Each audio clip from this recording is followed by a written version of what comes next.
Welcome. You've splash landed into this Prosecco-laden podcast, straight into the woo-woo pool with the crew of Ohm-g. We're just a simple group of tragically imperfect and highly empathic BFFs, exploring a wide range of atypical topics with humor, grace, and curiosity. This is Ohm-g.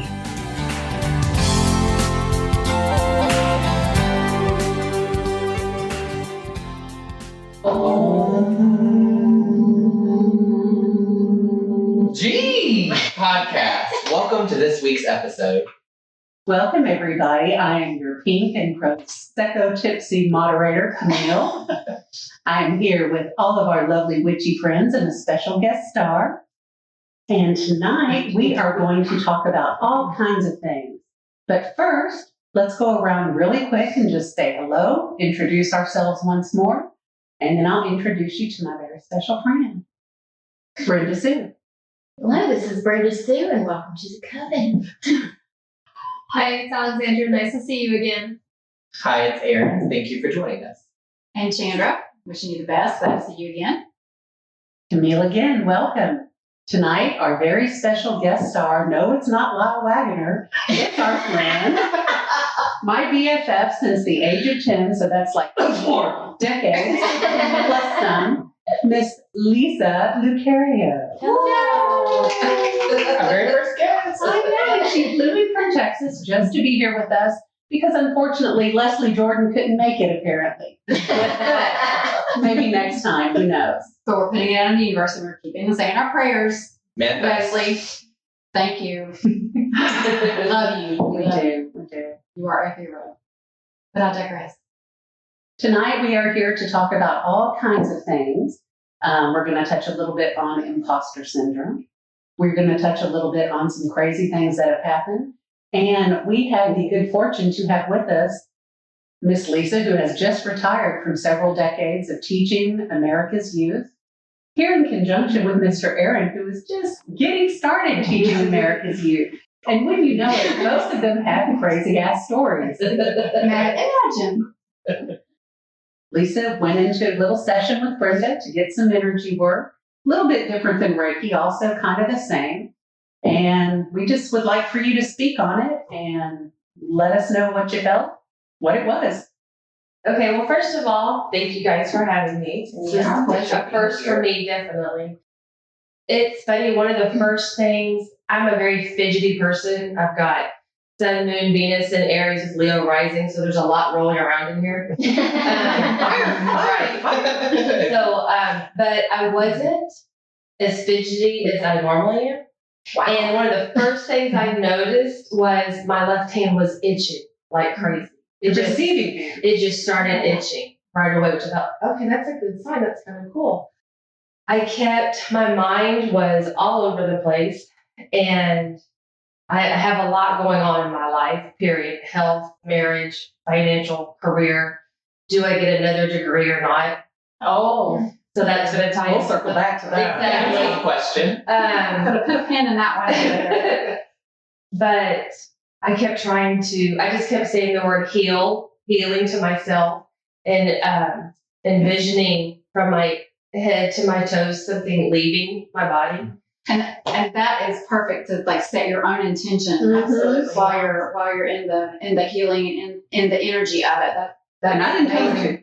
And I know that when you have a lot going on in your mind, you go to a dark, at least I go to a dark place, and I was determined not to because I didn't want to have that to be festering or sticking around. Brenda Sue said that she can feel like what'd you call it, like a heat wave coming off me? Yeah, it was like when the pavement's hot and it's rained and it's like Radiating, energy is yes. like coming off of her like in waves, which I have never felt before actually. So that was interesting feedback. And then you brought up Saint Germain, Mm-hmm. and that's a lot in that story right there. Long story short, Saint Germain was, Camille and I got caught in a Saint Germain festival about 12, 14 years ago in Puerto Rico.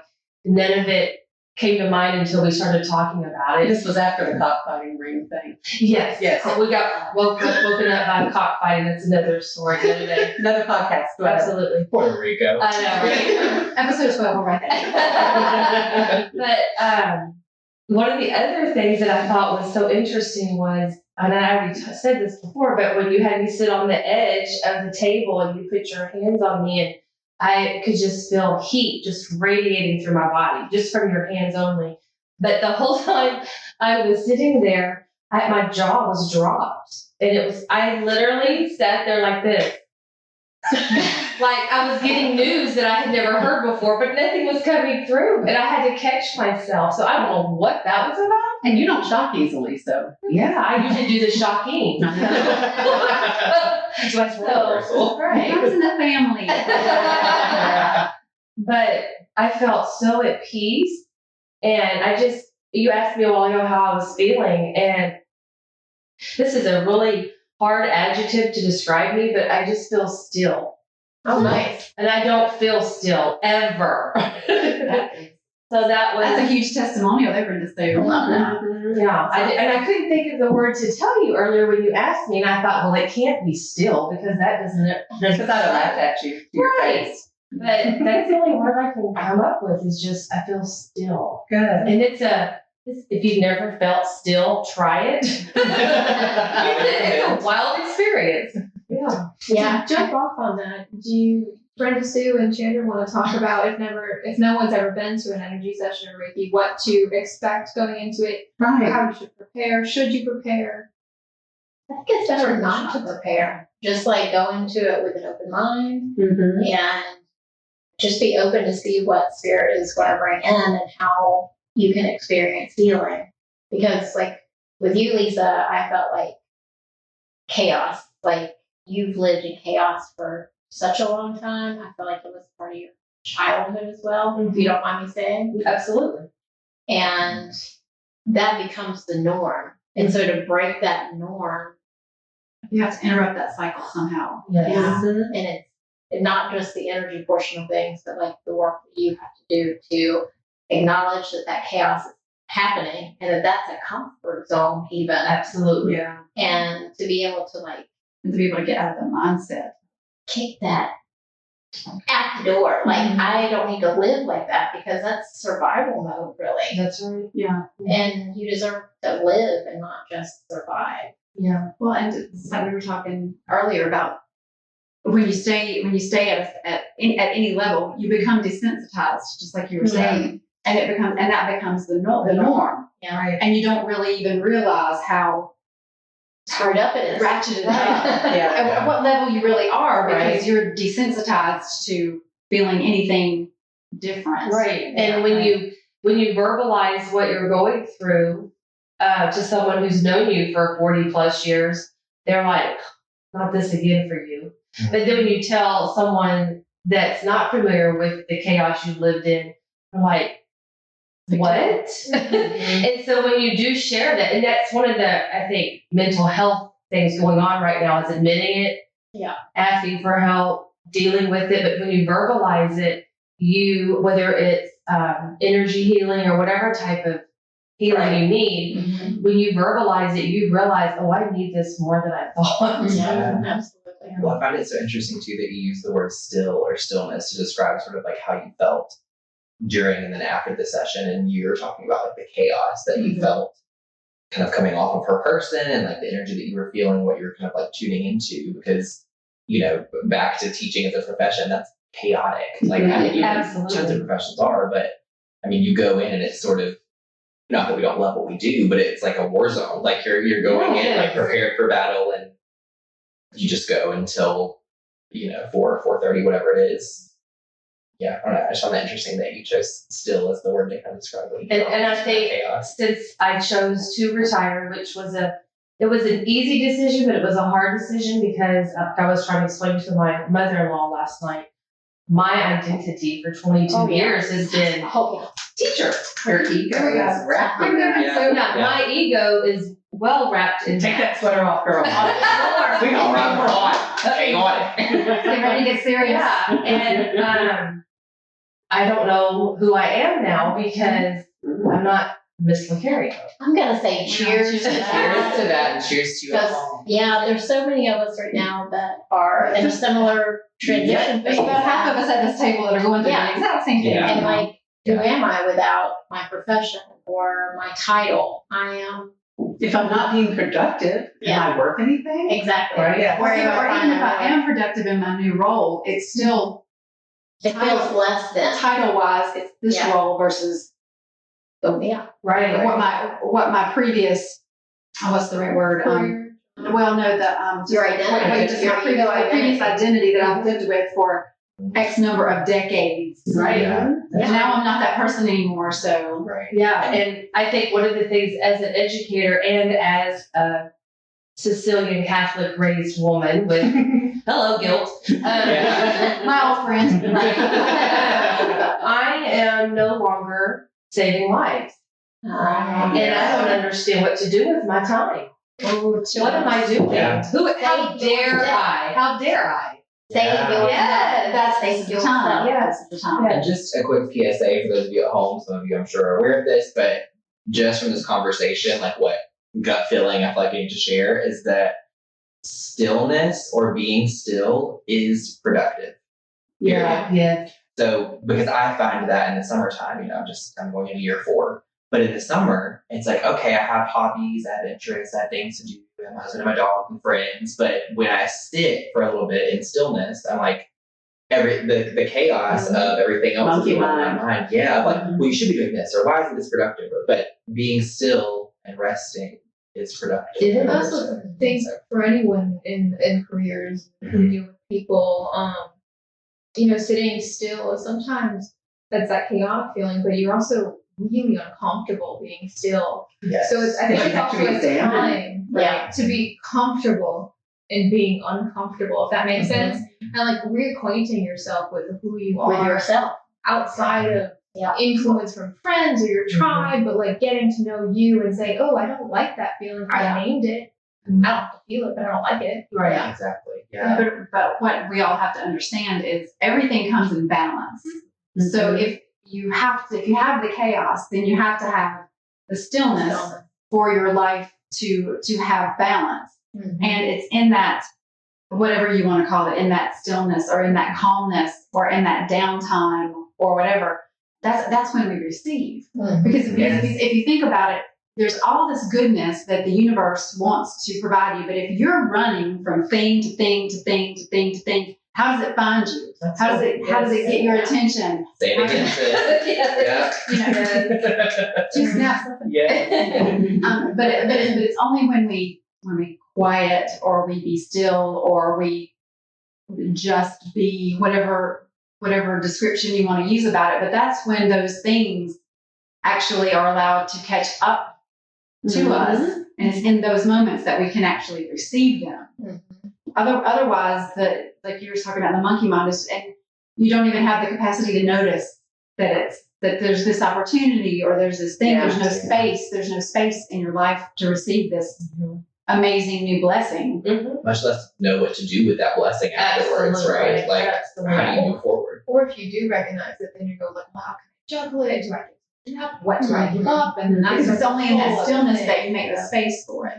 Exactly. And something to piggyback off everything you're saying, never mind the fact that we have to adjust to this feeling and this change, but the ones around us, Yeah. they're the ones that struggle because they're like, wait, what are you doing taking care of yourself? Yeah. Because they've never This is known not you. the you I know. Exactly. They've never This is not known the you I married. They've never known you in any other capacity Right. but teacher, caretaker. So that's another internal, how dare I Yeah. take care of me? How dare I go for this random dream of mine? But But if you don't take care of yourself, how can you help Okay, others? that's right. well, and two, it's not our job to keep them in their comfort. Mhm. They have Point. Yeah. They have to do this. Is this a change for them in their lives? Yes, absolutely. Do any of us like change? Not a whole lot. not a whole lot. It's uncomfortable for even though it may even be a change that we want to make. It's still uncomfortable and not fun to deal with. But this is their change. getting to know you in a different capacity is the change that they have to deal with, and it's not our job to make them comfortable with their change. It's our job to get comfortable with our change. Yeah. Just as Oprah says, that has nothing to do with you. That's been my mantra for like this year. Just when, you know what I mean? Just in different contexts, like that.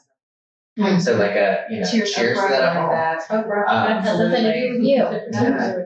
And the funny thing is, I mean, sometimes you changing could be something that your partner manifested, could be their spirit journey, could be part of their life lesson. Karma. Exactly. Saint Germain. Exactly. Because we're all teachers to a degree to each other. Oh, absolutely. And just for a one small pause for the calls. Calls for the calls. in the spirit, the Saint Germain, The saint of the day. saint of the day. We have He has been blessing us today. all day, and showing up in cards. For y'all at home, whatever you're drinking, maybe it's water, maybe it's a nice dandelion root tea. Let me give you a little sniff. Erin, what does it smell like? Smell it and describe it Yes, to give us. us some adjectives. Elderflower. That's what it is. Spring break with no children. Pour White this in your sandy glass. beaches. And tipsiness on someone else's credit. Oh, thank you, Mama. That's a Thank great you, job. Saint. And thank Saint you, of the Change day, Drive. yes. Merci. So you mentioned it was the saint of the day. Do you want to tell us a little bit about Saint Germain and what he does, or? Well, Saint Germain has come in several times today, apparently. So I did a card pull for myself today. I got a brand new deck. We like big decks and we cannot lie. You other part can't deny. The keeper of the light deck. So, Miss Brenda Sue introduced me to the deck, and I fell in love with it. So, I bought myself a I love copy. his deck. I love that I deck. love that deck. I love a good deck. I do. Right. Pass me that, Crystal. She's got a whole symbol of the Anyway. just enjoy it. So that deck has a specific pull in the book with the deck, and it was called the Life Purpose Thread. And so I did that for myself, and Saint Germain came through. Okay, we're gonna take a deep breath. Saint Germain came through. Contrary to popular belief, we all are adults and believe it or not. And if you're not, join us anyways. Exactly. You'll fit right in. Fit right in. Sometimes we don't admit it, but we are. We're all inner children. We embrace our inner child. Right. But anyway, was very prominent in that reading for me. So, and I had taken a picture of those cards and that reading and sent it to Brenda earlier today. Just was like, I was sitting there, so poignant, I was sitting there in tears because I had to share it with somebody. And then later And then I today, was working on Lisa this afternoon, and Saint Germain came in and was about karma releasing, and also like, I don't know if he's associated with the Catholic Church. I would assume so. Saint. Yeah. So that was also coming in, you know. I don't know how you do that. Because I'm not Catholic. Yeah. Left to right. Yeah. So that was coming in. And then the connection between Saint Germain and the Saint Germain festival that they had. Like this week, Went 14 into- years ago for Facebook. Yes. Oh. So that's why we were celebrating Saint Germain and letting go of karma. Absolutely. Like anything with our- that does not serve us, old stuff needs to. Get it out. And energy work is a wonderful vehicle For to that. let go of that karma. Yeah. And I'm going to say it again. I love how your left hand, the receiving side, was kind of going haywire. I didn't know that, so that's interesting. well, and two, I felt like when you were talking about sitting on the side of the table with just like, with your jaw agape, it was kind of, and you felt the heat radiating. To me, just the way you described that felt very releasing. That's what I was gonna say, too. It felt very, Letting stuff. just letting it go. Yeah. I love that.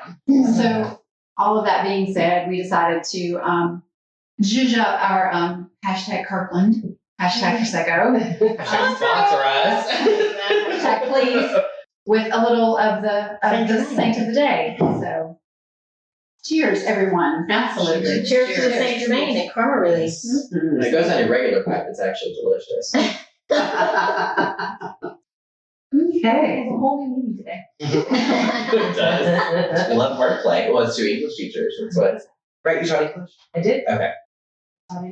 In some very interesting school districts in the fourth largest state in America. This year I had, I've always, for 20 years, I taught middle school in predominantly low income home neighborhoods, except when I was in Greensboro, it was Bougieville. Uh-huh.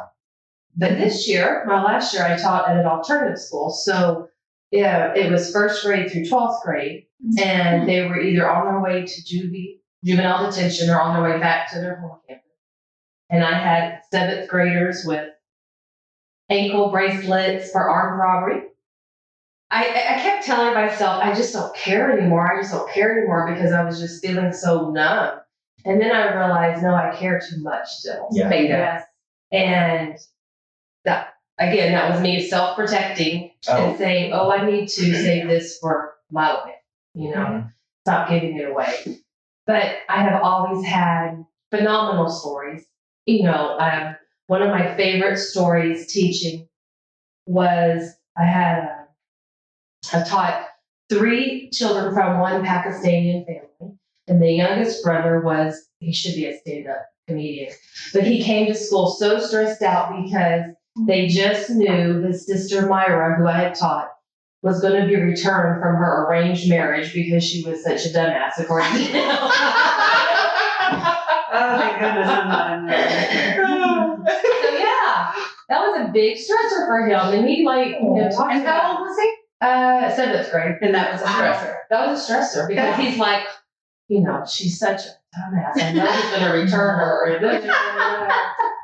So that's just one of my, and that happened a good 10 years ago, and I always wonder, did he return her? Or Myra? Is she still a dumbass? Right. I don't know. Did he find that receipt? But then also, that's what that particular student is coming into your classroom with. Exactly, and that's what people don't realize. Yeah. As educators, and even in the corporate world, you're dealing with people coming in with all kinds of baggage. All their shit. But with children, they don't always know how to express it. Right. And that's why I always enjoy working with the bad kids, the tough kids, because I had a principal, anytime they tried to get a kid to confess to something, they were like, send them to Lucario's room. Oh. And they would sit with me, even if I didn't know them, for 5 or 10 minutes. And they'd end up confessing to me for reasons I will never know. And I'm like, you're going to get in trouble for this. And they were like, I know, just, go with me, be there with me. But the empathy that radiated off of you just gave them that comfort and that safety of I can tell her the truth. Right. I didn't know what that was at the time, of course. But that's one of the lessons that I am currently learning and struggling with is how going back to, I don't know if you read the 4 agreements and the idea of don't take anything personally, right? Because it's not about you. It's not about you because no matter what is happening. When those people that we love say those hurtful things to us. Or that we don't love, just see them from time to time. And think they have the right to just come across with some mouthful that we did not even need to hear. Which I know I'm fat. Anyway. But to remember that they're saying that through their own filter.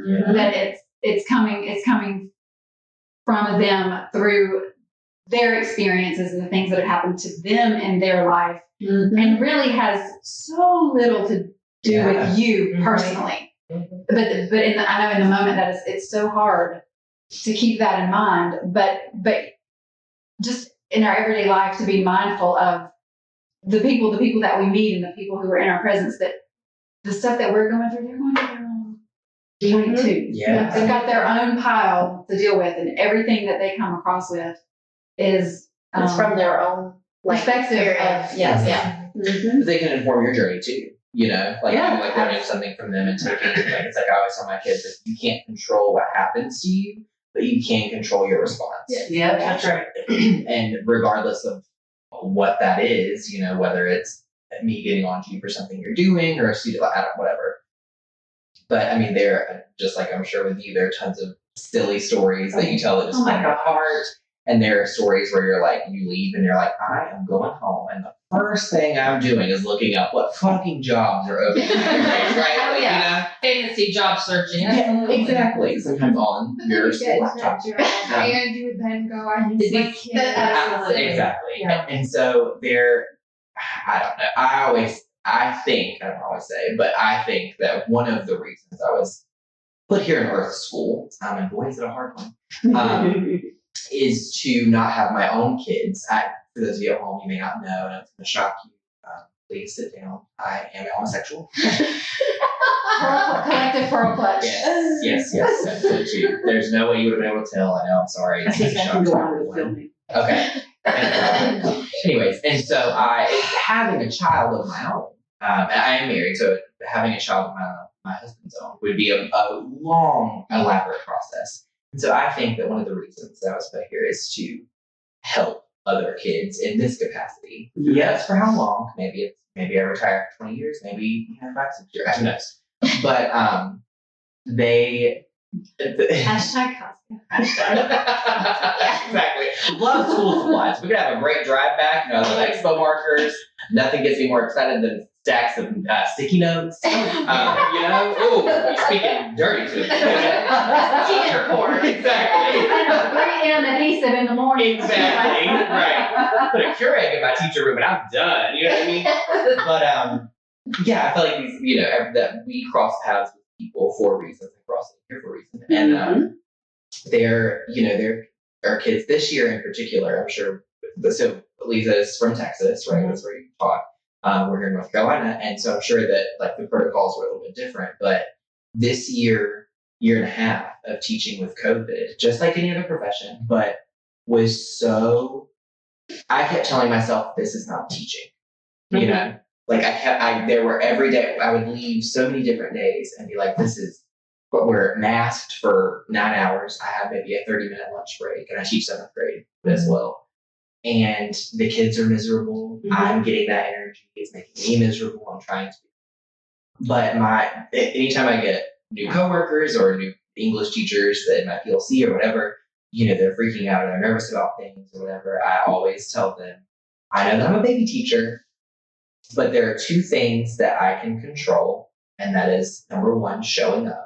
And number 2, loving my kids. That's right. And if you do those 2 things, everything else will fall into place. And there are kids that I taught this past year who, y'all. I want to say one thing, like showing up. What you're talking about is being present. Yes. Not just like clocking in. Right. Like, right. Like no, I know what you're saying. Oh, yeah. Because showing up and being present, as long as you're show up and are present. Right. And love your kids, because yes. That's just a pet peeve of mine. Well, they're 2 totally different things. Yes. In my book. And in corporate America, it was yes. the I showed up mentality.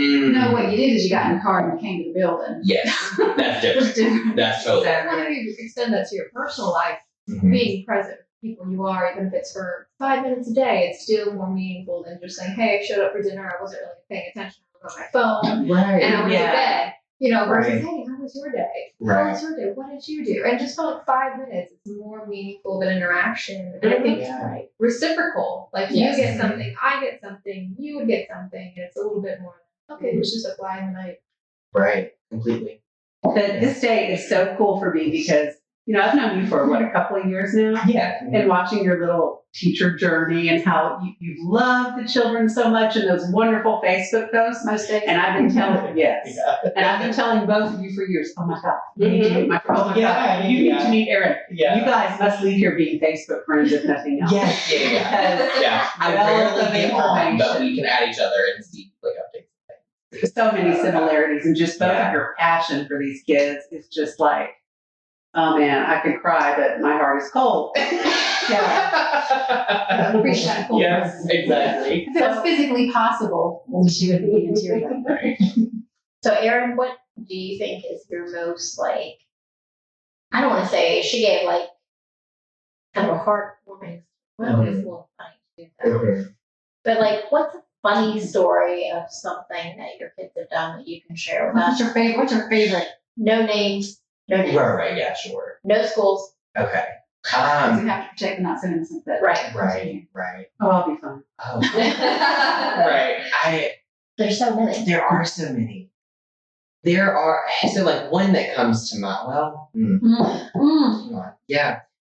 One that well, okay, let me tell a really sweet one. Because it's like one of those moments where it's like, they brought me back again, you know, like where you just keep teaching. Yes, and then there's another one. There are tons of silly ones that I've like shared with the group before. But there's one or two that are just like, you know.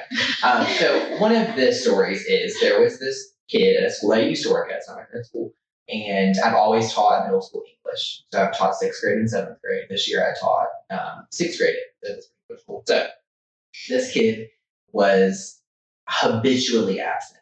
Like, I mean, was maybe at school 2 days a week. And this was way before, in the before time, before COVID. BC, you know, BC 19. And he was habitually absent, but he was my very first class in my homeroom. And I'm sure that, you know, the struggle as well, taking attendance is something that you're like, oh, damn it, you know, like I got to do this or I forget to do it or whatever, right? So that year, this was my very first year in the classroom, which my very first day, which we'll switch to imposter syndrome in just a little bit, I had this moment where I had 32 sets of 6th grade eyeballs staring at me expectantly with what we're going to do. And every single molecule in my body said, fucking run. What are you doing here? Run. Here we are. Only here for. But anyway, so this kid, I had him first thing in the morning, and he would come in almost every single day, 30 minutes late. And I would, while they're kind of like doing the pledge and the little announcements things, I would take attendance so that I wouldn't get the email like, you never take attendance. So I would do that, and then he would come in, I was like, you know, like, why can you not just, you know? And then I started like having a conversation in the afternoon with his mom, who would come to pick him up because I had parking lot duty, whatever. You know. And she was living in chaos. It seemed like his brother was a mental institution and was in and out of there, coming home, and he was abusing this kid. It was just like so much, right? And so I always was like, I know that's what we're doing. And he always would like just take up so much airtime. Like anytime there was a question, like, well, that's comic book I'm reading, blah, blah, blah, right? Like, so like, you know what? Yeah, because in my mind, I feel like a lot of teachers, this is not who people are in our profession, but I feel like a lot of teachers would shut it down. Like, we need to move on. We need to do this, right? But I was like, I'm the only adult that's listening in his life. That's what he's telling me right now, right?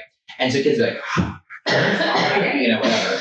And I was like, guys, stop, right? Like, we are not going to be unkind. When you have a story to tell, you have the floor. But right now, he's telling whatever. So I just would always listen to him. I was very kind to him, polite. And one day, he had a really, really bad day and talked to the school counselor. And she came up to me during my planning period, and I had a really rough day. It was just one of those days where you know you're going to go home, and you're going to cry the whole way to whatever your closest grocery store is, and you get that 1.5 liter bottle of wine, right? And you're going home. And it's going to take every molecule in your body not to pop the top before you get to the house. There you go. Because everybody loves the road soda, right? Don't. It's really a joke. But so it was one of those days, and she comes to me directly, and she said, do you want to hear something really sweet? And I was like, please, I really need to stay. And she said, this student came to her office, and she said, he looked at her and said, Mr. Behringer is the only person in this school that loves me. Aww. And I lost it. I mean, like a blubbering, right?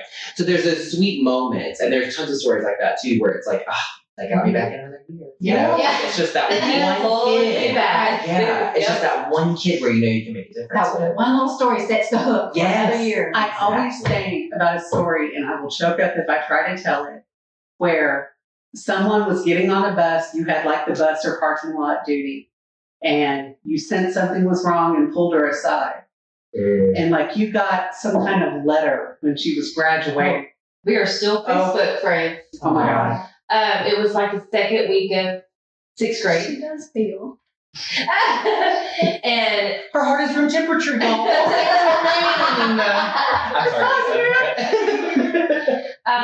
No, she told me, I was like, what? and it was Jazz Cafe Friday, where I played jazz music and they write anything they want in their journal. And she wrote a letter to me. It was her suicide letter. Oh, Yeah. Oh my God. And normally I take the journals home. But for whatever reason, I sat there and I wasn't going to leave until I read them all that Friday. I don't know why. This is why. So, And, yeah. Yes. Yeah. And there was Intuition, 10 intuition minutes is left right. of school, and I ran to the counselor, and I said, we've got to find the bus she's on. And we found it, we pulled her off, and, she was, a phenomenal, gifted and talented classes, straight A, volleyball star, softball star. And Oh, She- to keep living up to all of that. Yeah. and the whole letter was about, I'll never compare to my sister, my older sister. We pulled her in the office, we called the parents, and the parents were like, what? They got her into therapy. And she ended up being, I think, valedictorian of her high school, and I was a special guest. Then she got accepted to a college in San Diego on a softball scholarship, and I was invited to the graduation. Oh. And every paper she wrote about coming out as a lesbian dedicated to me, because that's what she was really struggling with. And when she moved back to Texas, we went That's to. what was triggering her in her mind is like, no matter how good my grades are, I can't- I'm never going to be as good as That's my sister because I know deep down in my side. That's Right. right. I can't control Right. change. And when she moved back to Texas, she got this phenomenal job. She ended up counseling her community at San Diego, and she ended up coming to Texas, and she met her now wife. They have twins, and she's like, anytime I talk about who saved my life, you're the one that saved my life. Oh my God. I will drink to that. Yeah, Yes. cheers to that. Cheers That's to so her. beautiful. Cheers to you, wherever you are out there. Yes. Now, here's the funny story. Not Yes, about please. Yeah. So I had reading improvement, and I always had the athletes that were reading on a 5th grade level, but they were in 8th grade. And I had a boy who probably weighed close to 400 pounds, big boy. And he, had a really mean look. Everything about him was really tough and mean. And he came to my class after lunch. And I am notoriously clumsy. And this was in the old overhead transparency where you had to plug up stuff and step over things and unfortunately, he was lactose intolerant, but he always loved to eat ice cream at lunch. Of course he did. I Happy And your to class know. was the next class. And my class came after lunch. So one day he stands up and I'm walking across the room to go turn on the overhead projector. And there's the cord. At the same time I tripped, he farted. So it looked like he knocked me out. And that was poor kid. And I mean, he was real popular, but he was a big boy, so everyone, his parts have their own legacy. Were they in the yearbook? Probably. But that followed him through high school. Because his mother was a substitute with me. She was like, oh, that boy is gas. And I said, hello, I know. Right. But Oh my gosh. that's one of the classics that, These are good cheers right here. And that it pushed her and kept her rolling, which triggers me back to my probably funny story on a bus. So this is at a different school than this kid I talked about earlier. So this is where I was teaching 7th grade English, and I did not have this student in my class. However, the other English teacher in 7th grade did, and so I knew all about him. We had like a nickname for him, right? Like he was just notoriously in trouble at school. And at home was not understanding, right? A lot of the time I say the kids are not the difficult part of our job, it's the parents all the time, right? Gosh, and administration. Right. Most of the time, not always, most of the time, the kids are a product of. Oh, 100%. That tree, some of these kids fell down and hit every stupid branch, and the stupid branch was there for the parents, right? So it's not the children's fault. So in any case, and I'm saying this very generally, right? So if you're like, oh, I don't like my kid, right? Like, understand that this is all satirical and comical. No making it up. No hating at all. And you're making it up. So, anyways, on this, we went to a field trip. So we went to a local high school around Halloween. where they had the Greensboro Symphony Orchestra perform. So it was very pretty, like in terms of what they performed. But you have a gigantic auditorium of multiple schools within the district of middle schoolers sitting. Right. Really? Who says that? Anyways, so multiple middle schools sitting there, all 7th graders.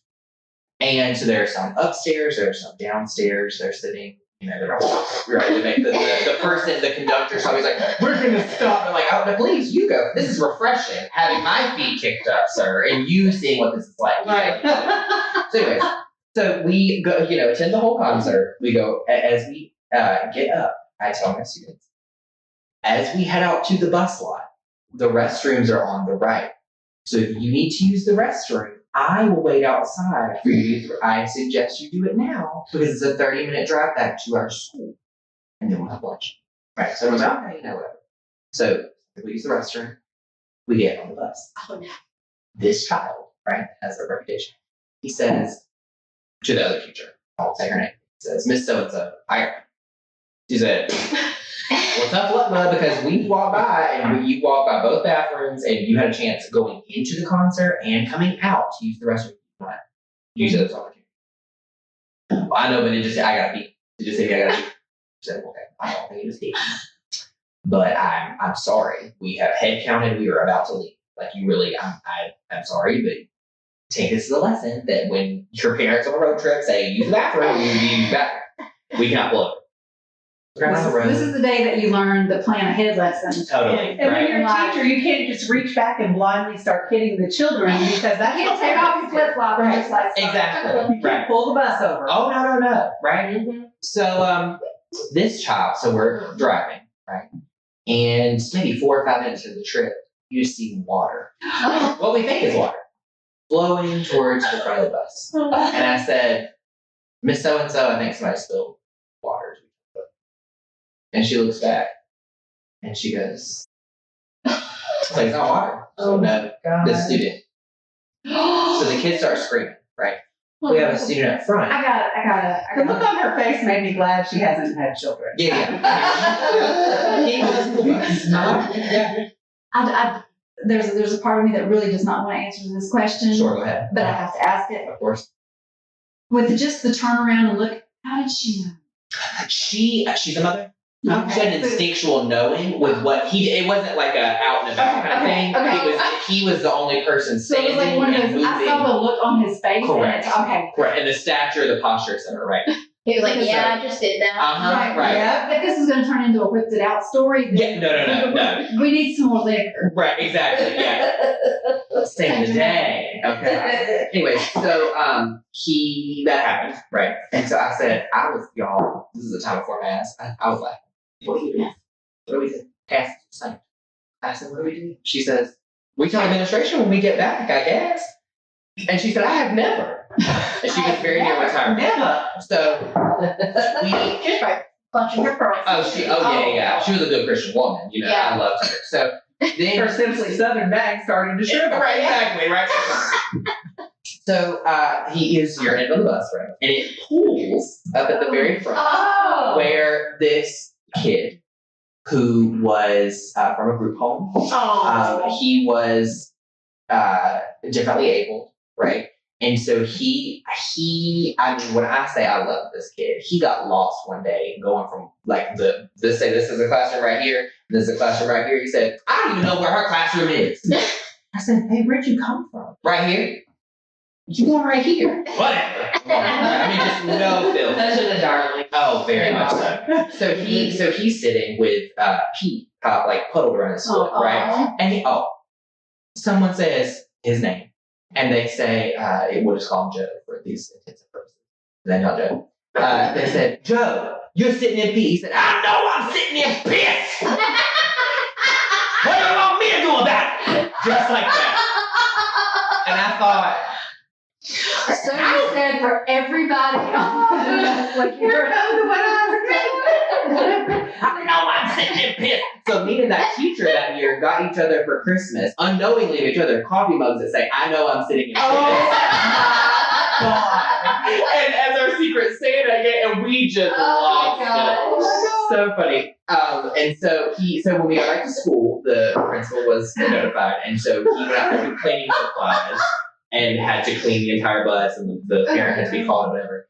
Okay, can we? Yeah. We're gonna pause right here for the calls. Sure. That is the stuff that the media does not cover. That is the stuff that you do not see. And never get it's the principal out on the bus with Clorox Yes. and the dish towels, Yes. cleaning up some Yes. child's mess. Oh no, the child had to do it. Yeah. Oh, no, sorry. Better. The principal went out there. Our administration is wonderful at my school. They really are. But that's not the case with everyone. But my principal went out there with the cleaning supplies from the custodial staff and said, "You did this, so you're going to call your parent and explain what you did and why. Yeah. And I'm going to sit here while you tell it, because I know you're going to say your teacher didn't let you go to the bathroom. That's not the case. Right. And you're going to clean this entire bus because that's not the custodian's job. That's not the bus driver's job. Yeah. You did Good. this." That's wonderful. And so of course, people get out like, "Ha ha, you got these keys," like, and just, he had like a week of ISS, thankfully, but I just, I know I'm sitting in piss. And then in my mind, that song, rolling down the river, was just like, as we were trying to make our way back to school. Trying to take a lot of airtime, but I thought it was, get a good giggle on So I just got a mental image of you on one side of the bus and this other teacher on the other side of the bus. Oh my God. These have been some wonderful educator stories, without a doubt. And And just a few. I'm sure we can sit here Oh my God. all night. It's one file in our accordion size folder. So wherever you are, thank your local teachers, thank your children's teachers. And when you're at Target this year, or Walmart, or Harris Teeter, or wherever you are, and you're getting your child some school supplies, Get some sticky notes. the sticky notes, Jesus, and the wine aisle is And, Barefoot, the cheap wine, comes in a large container. it does. I heard this, I don't know it. We don't discriminate when it comes to free liquor or alcohol. I mean, or if it's a sober teacher, maybe like kombucha or a good seltzer water, but something to just take. And we laugh at you, but we support you. Yeah. Thank you for joining us today. Please follow and subscribe to our podcast on Apple, Stitcher, Spotify, or wherever you get your podcasts, and leave a review. It's so easy to do and such a huge help for us. We appreciate your interactions so much. Want to join us at our table? Make sure to check out our YouTube channel and join our Facebook community. If you've enjoyed this content and wish to support us, take a look at our Patreon page. All information and links will be in our podcast description. Catch you next time.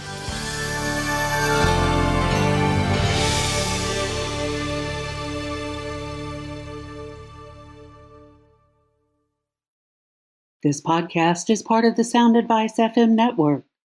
Sound Advice FM. Women's voices amplified.